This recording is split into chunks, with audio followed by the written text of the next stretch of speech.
there. I'm Amy Pat T. Colvin, and I love thinking about and talking about and sharing ideas around energy flow in the body. I frame it as Qigong and compassion for self, for others. And I'm here with my friend Heather, who will introduce herself in a minute. And we're just having a series of spontaneous conversations that we wanted to share with you. My name's Heather Scott, and I have an area of interest that I feel complements Amy, and that is that I care very much about people taking care of themselves in important ways so that when they're nurtured, they can go out into the world and feel fantastic and make an impact. And so we're having these conversations because we have different topics that we've discussed before, and we're going to explore them here. So I know we've talked a lot about self-care in the past, and I know that's a huge area of love and passion for you.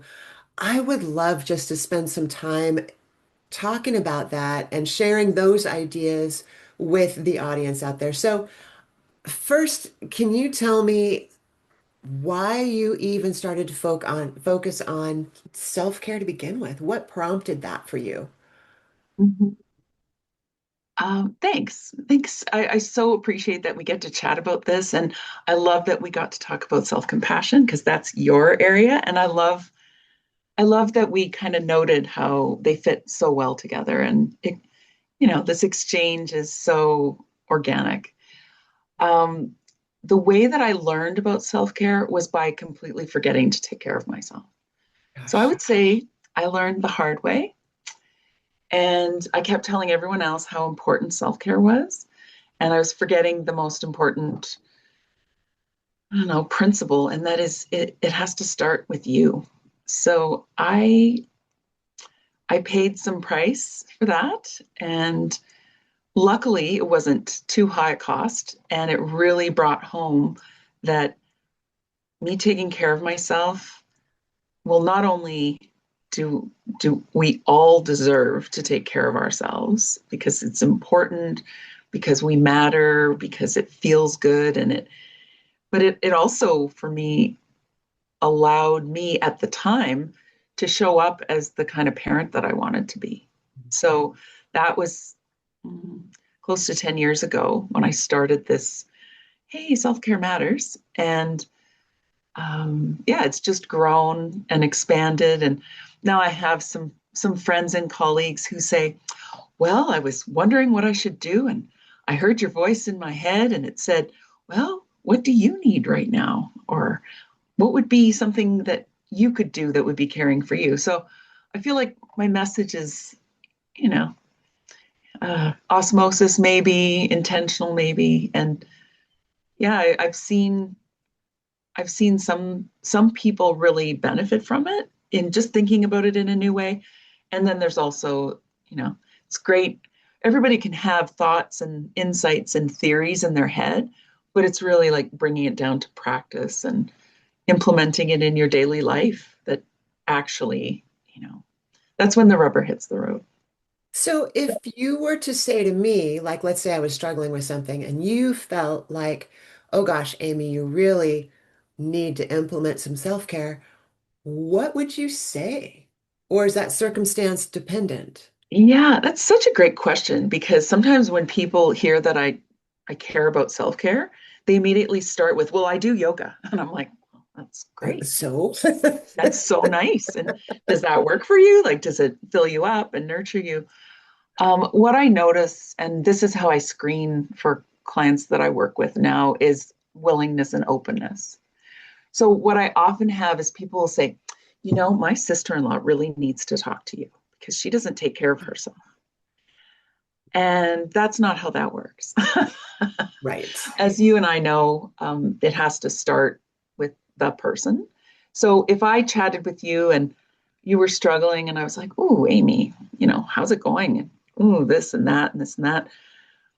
What I often will gently say, if the conversation is really going there, is, when was the last time you did something for yourself that you really wanted to, that you really needed to, that really landed, like felt like, oh, that was good. Like that's what I Mhm. needed. And, you know, some people are not ready to move themselves up their priority list. And that's something where I've had to build the muscle of just, accepting people wherever they are. Sometimes they're hungry to make a change. That's what I usually say. I'm checking for appetite. How much how Mhm. much appetite do you have to engage in this for you? And yeah, I have compassion for those people because sometimes moving yourself up the list involves disappointing other people on your list. And that can be, I think we actually talked about that in your body mind intelligence course, how establishing healthy boundaries can sometimes result in some difficult moments where if you've always said yes and now you say, I'm not going to do that, people can be, disappointed. So, Right. And I would imagine that a place of resistance when you talk about self-care with others and where they might go, yeah, I'm not ready to do that, is because they feel like they're going to disappoint somebody. So like yesterday, I had a big day at the computer. I got a whole bunch of stuff done. I was really excited about it. But at the end of the day, after 8 hours of creative thinking and doing, I'm like, I don't want to listen to anybody. I don't want to talk to anybody. And so I snuck out the back door and got into the hot tub by myself without saying to my husband, hey, you want to go get in the hot tub? Because I just wanted to sit in the dark in the hot tub with no additional stimulus. But I also know through the work I've done, just like the work that you do, I've learned how to set that boundary for myself and go, okay, this is what I want to do. But I can see how many other people and myself at times, and maybe yourself at times, wouldn't go, wouldn't make that choice. I mean, it really was, I did feel a little bit weird about sneaking out the back and going to the hot tub without saying, hey, honey, I'm going to the hot tub. yeah, But yeah. once I did it, I'm like, oh, this is why I made that choice. Yes. So you actually brought up the first. So I have these 3 points that when I do workshops or when I meet with people, there's usually three things that I talk to them about because there's sort of stages where you can embrace different levels of self-care. And one thing I'd like to talk about at the end is optional indulgent self-care versus essential, crucial, sometimes making a big difference in your life self-care. And I've had a chance to experience both ends of that spectrum. So I'd like to put a little pin in that for later in this convo. The first thing that I always talk about is releasing guilt. Yeah. And it's so interesting because I think it's a little bit generational. So I'm in my mid 50s. And when I talk to people who are late 20s, early 30s ish, and I talk about self care, they get it like that. There's no dilemma, there's no question mark, there's no pushback. They're just like, well, of course. Oh, well, we are making progress in allowing people to care for themselves. People in my, sometimes you call it the sandwich generation, where caring for elderly parents and still, involved in our children's lives in certain ways, perhaps. Yeah, there's guilt and releasing the guilt. So you demonstrate that where you release the guilt of, well, I'm sneaking out the back door to accomplish my goal. And like, what a benefit for you and your husband later that evening that you got what you needed, as opposed to, how that might have gone, which is you deferring to what's preferred or standard or, expected, and then, maybe having a conflict instead of getting what you need. Yeah. This reminds me just a little tiny bit when you talked about the young people that in their 20s and 30s.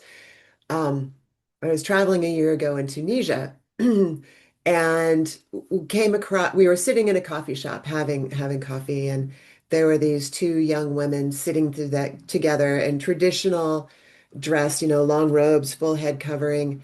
And our tour leader went over and said, may we sit and talk with you for a little bit? These are a bunch of Americans. They're just here wanting to learn. And so they said, sure, sure, come on over and sit down. And it turns out that the two of them were young professional women, but they had intentionally chosen to take the day off for self-care. And that was the phrase she used. It was so beautiful. She's like, I'm a busy young professional. I'm married. I have children, and I often don't have enough time for me. So I took the day off as a day of self-care, and I'm meeting with my friend, and we're sitting here having coffee and conversation. And I thought that is so cool that we're in Tunisia and these young women are doing that. Oh, what a beautiful example. And thank you so much for telling me about that. That sometimes, I used to joke about this. Sometimes you can be an amazing example, and sometimes you can be a bit of a warning.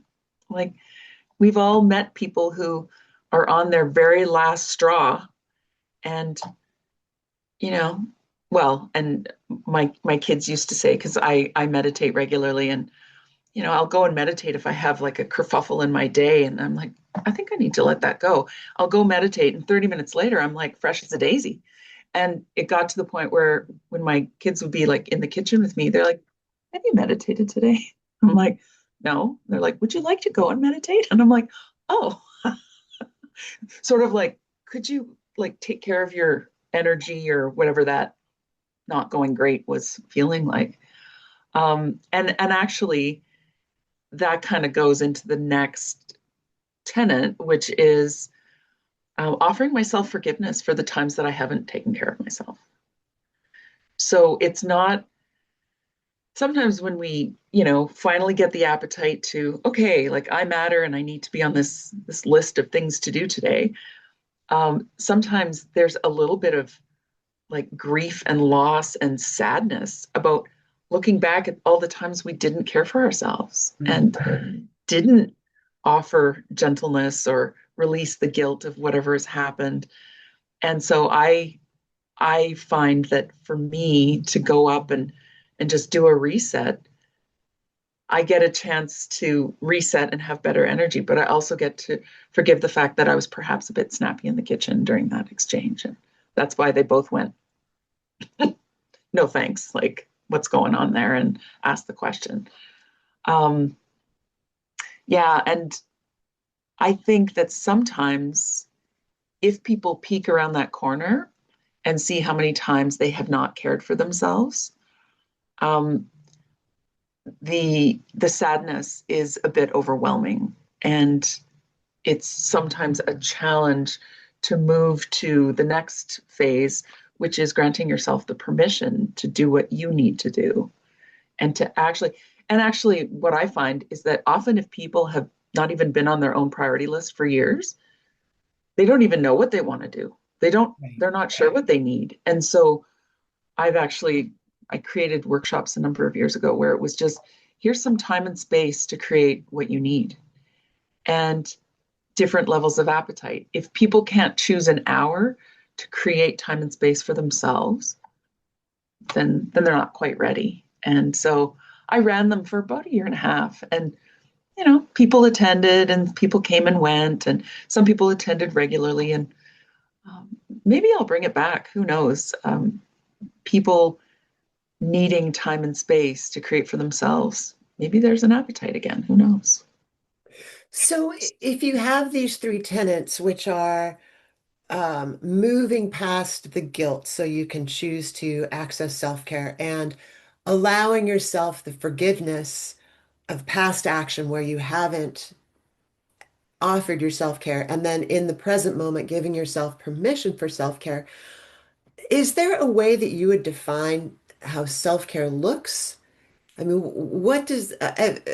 Yeah. If you Oh, were to define it, how do you define it? that's such a great question because it's so individual.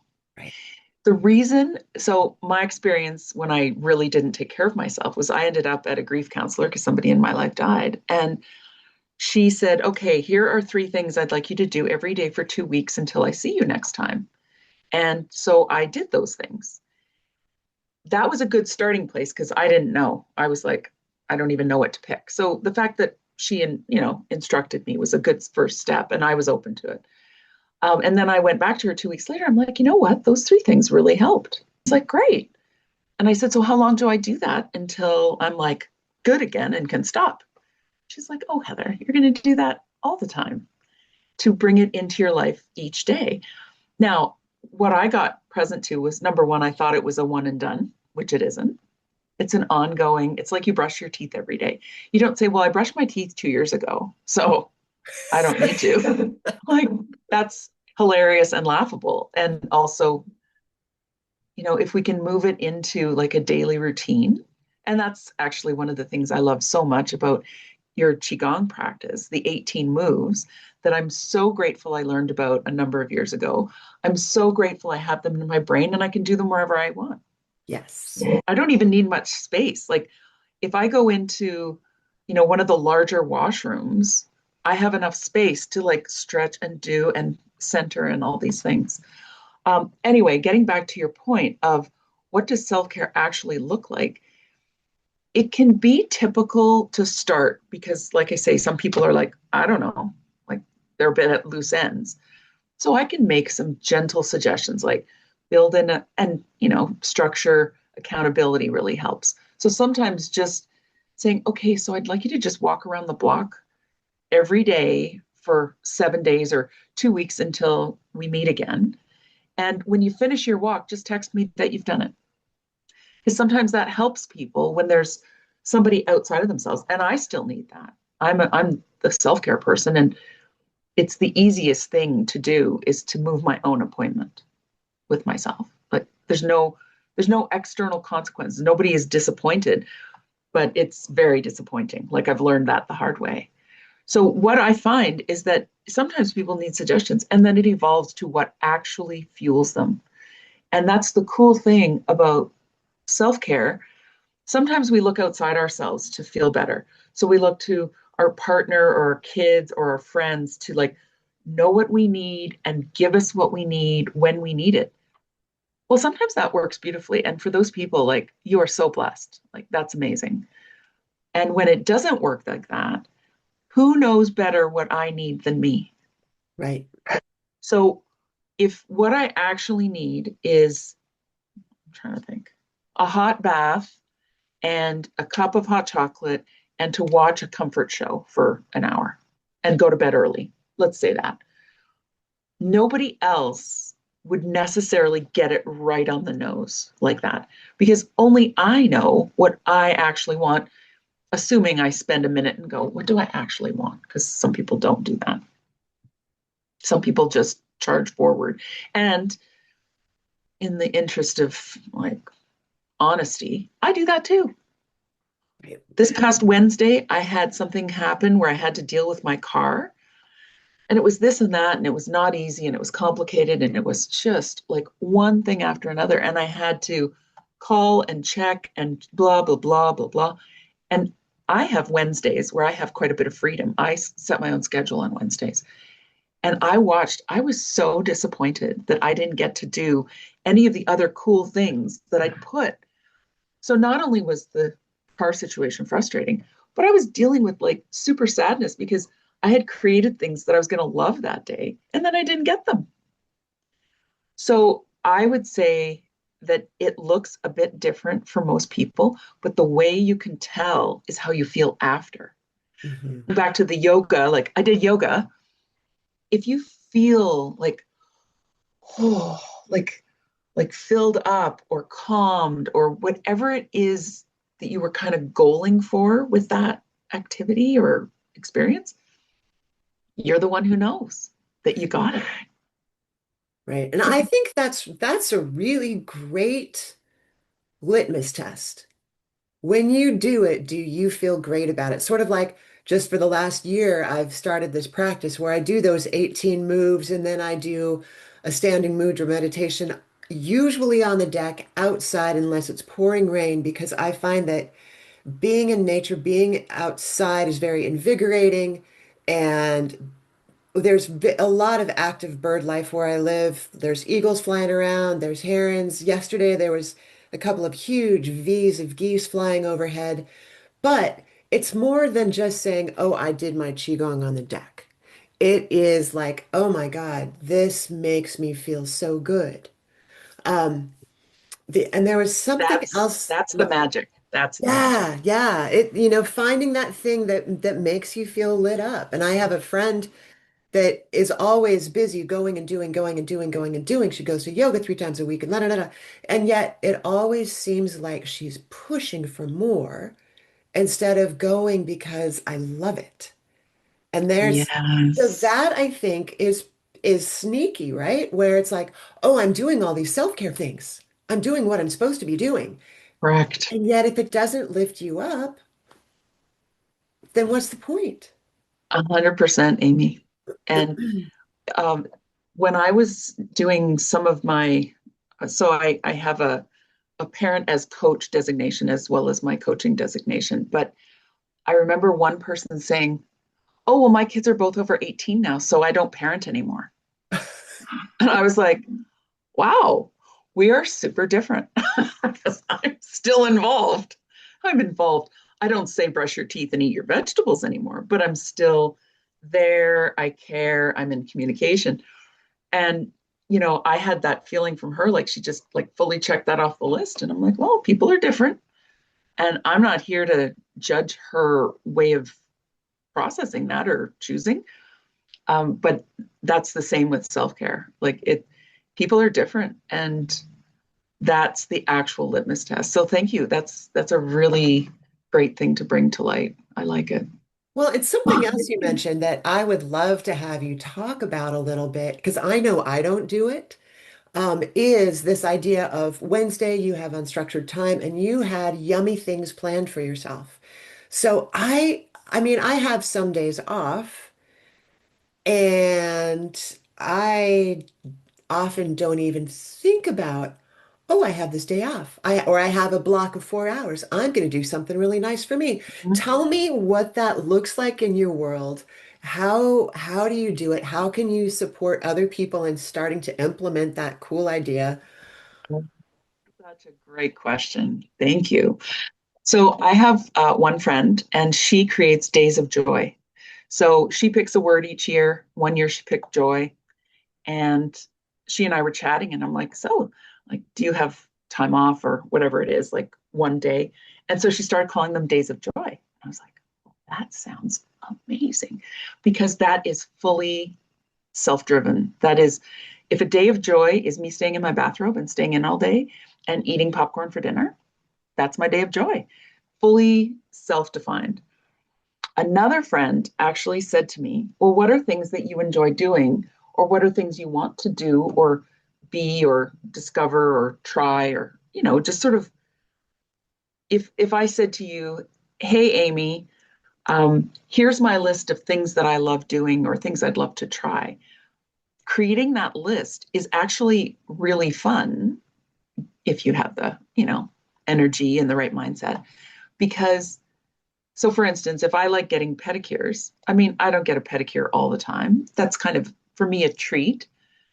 And if I have sort of an ongoing stable full of things I love, and I end up with a day where I'm like, well, I have a day. I wonder what I want to do today. But it's also the giving of permission that, and I did this over the holidays because we are just recording in January here.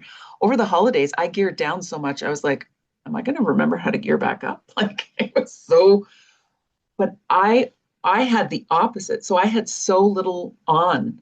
I had that moment of, well, maybe I should be doing something. When you say, oh, I have like this one day, sometimes people need support around creating those or starting off because putting boundaries or creating like an accountability structure. So let's say you're going to create this day and you're going to put some yummy things in your day. And then like a couple people call you and they're like, well, I need you to do this on that day. It's almost like people need support to say no to someone else because it's just their thing. Like I struggle with that too. So that's why sometimes I create like accountability buddies where no, like you've said that this is what your day is going to be. You're going to do these two things for you. And then if somebody, sometimes I even do role plays with people. I'm like, hey, Amy, I'd really like a massage on this day, so that you get a chance to say, oh, I'm not available that day. Here's my next available booking that you could have. Because it's almost like a little muscle we need to build. And support is Right. sometimes necessary to hold a boundary that you've created that's going to work for you.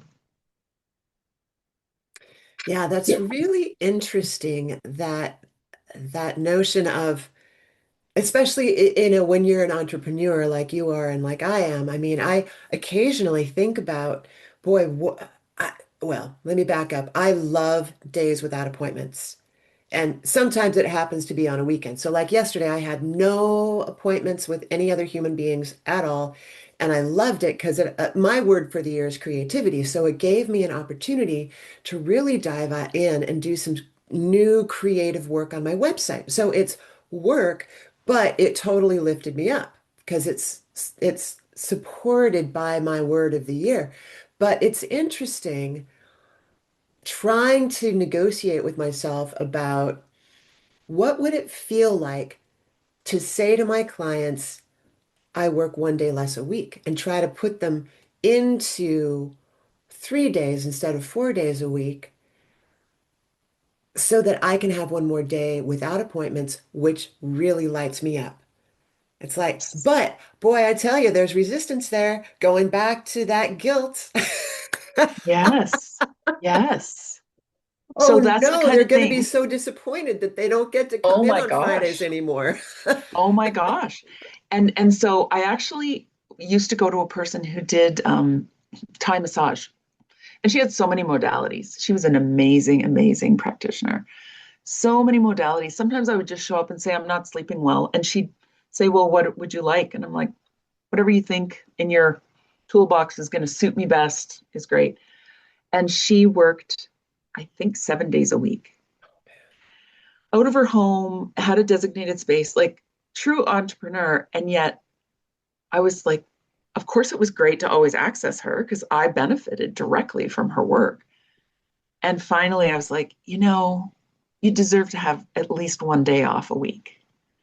And because you're self directed, you can choose whichever day you want most. And then I also told her that she needed to raise her rates because her rates were incredible, but not valuing, So, and I'm like, what am I doing? Because I was the client. But I really, we got to be friends over the years and actually spent some time, as friends too. Anyway, all this to say that if you give enough notice, there were things that I suggested and supported her with as she was making that change. So if you decide that you want to explore that, we can take that offline because the real shift is in your mind and in your heart. Like it's not, everybody who needs Amy is going to be able to figure out 3 days a week. Everybody, and you do beautiful work, I know very well. And it's not like life-saving urgent care. Like, I can see that an emergency room doc isn't going to be like, well, I'm on my break. Like, there's different boundaries there.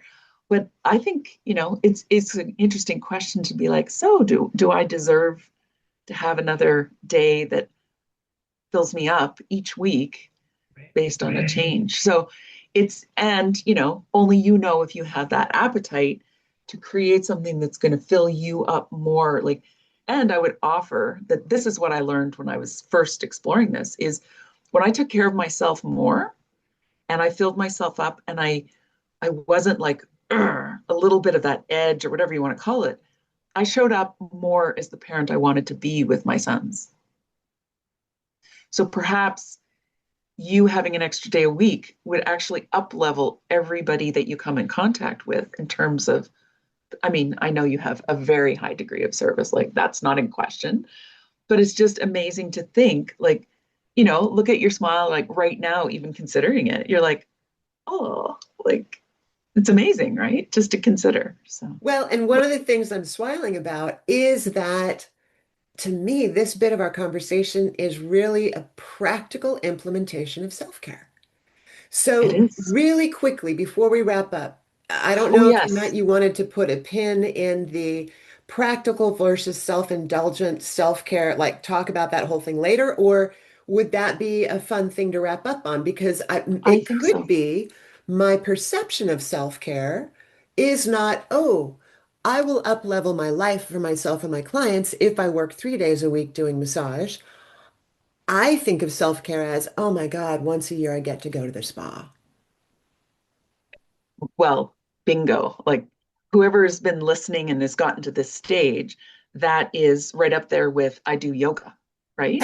Like check mark. I went in November and next November I get to go and take care of myself. Like, and yet we know that it's a daily practice. We know that bringing that down from on high into your daily life would likely pay some sort of dividend, maybe not, maybe financial, maybe not, where it would really value, you would find it of value. So that's a fun thing to experiment with. Let's just touch for a moment on indulgent, the assessment of self-care as, oh, she's going to the salon to get her nails done or whatever eye rolling, stereotypical, whatever it is, versus, so I have a family member who has been going through a really tough time and, stressful, a big transition in life, and a lot to deal with, not only logistically, practically, but also emotionally, like a lot of heaviness or emotional heavy lifting. And one of the things that I said to him was on the days where really big stuff is happening, or even the days leading up to it, please remember to drink water all day and to remember to eat. And I mean, ideally, stretch and move a bit, go for a walk around the block, like I mentioned. The reality is that it's not optional. Like I saw this cute little thing that said, we're basically houseplants with more complex emotions and the ability to move around. Like we need care, we need light, we need water, we need air, we need all these things to just keep this body running. And if you don't do those very essential, crucial steps during those really brutal times in your life, those brutal times are even more brutal. And I'm speaking from personal experience. I've dealt with some things over the past couple of years where it was so stressful, difficult, not good. And the day that I forgot to eat and drink water because I was just not even thinking about it. And there was no one saying, Heather, you haven't had anything to eat and it's 6 o'clock at night. It was a really, really bad day. So I got really present to the fact that if if going to the nail salon fills your heart up and makes you love your nails and life and it's really nurturing, of course do it. I'm not down on what people choose. And thinking of it as optional when it's at this other extreme, think of people who are dealing with end of life scenarios and highly stressful, where you're just not thinking, you're just not present to certain things. The importance of putting that in, it's crucial. So I don't necessarily want to end on that note, but thank you for circling back to that because um, the family member who I spoke with, and I said, "Have you thought about what you're going to eat for dinner that night? Because that's going to be a huge day." And he's like, "Oh yeah, I'm planning to order pizza." And I'm like great. You've thought about it, and even if you eat one slice, it's better than not eating at all. So, all right. So maybe a similar but slightly, maybe a more uplifting note to end on is the idea that self-care at its most basic level is being sure you get enough water and being sure you breathe. Yes, those are I the mean, basics. start there and then build up on that, right? And it's funny too, because most people know that in their brain. And when it gets super stressful, sometimes they can forget. And yeah, with impact. So I really appreciate that we had a chance to talk about these three things. So I hope that whoever might see this would release the guilt, offer themselves some forgiveness, and grant themselves permission to do things that actually nurture them and fill them up. I think everybody in your realm, when you actually take care of yourself, is appreciative because then I show up as happier. And isn't that easy for everybody who knows me if I'm a little bit taken care of? It's kind of nice. Absolutely. Absolutely. Well, thank you so much, Heather, for Oh, this thank opportunity you. to come to talk about this topic. And I'm looking forward to catching up with you on the next delightful topic that we come up with. Awesome. All Sounds so right. good. Thanks, See Amy. you later. Bye for Bye. now.